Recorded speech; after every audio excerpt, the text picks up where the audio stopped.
The 3D text feature is certainly the flagship feature of this release, and it is very powerful. You can take a word or words in whatever font you want, you can move it around, you can rotate it, you can animate these properties, and you can do all of this in motion as well as Final Cut Pro. So there's a serious amount of customizability as well.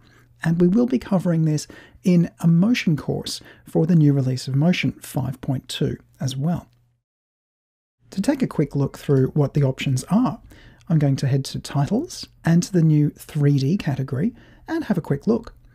So there is Basic 3D, which in fact introduces a little bit of scaling, starts big, ends up small. There is the Custom 3D, which doesn't look like it does anything, but is in fact very powerful indeed. And there's several other options, which fade.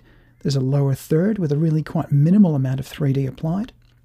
There's some rotation, scaling, text spacing, and a lot of the basics are quite covered, including tumbling. Once you've applied one of these titles into your timeline, it's fairly simple to work with. A lot of the text controls will look pretty familiar. You've got size controls, alignment, vertical alignment, and if you open out Advanced, all the other controls you're probably looking for as well. So line spacing, tracking, kerning, if you've positioned an insertion point in the right place, you can certainly adjust letters between one another just as you'd expect. But the new stuff here is all hiding in the 3D text section and in several other sections below that.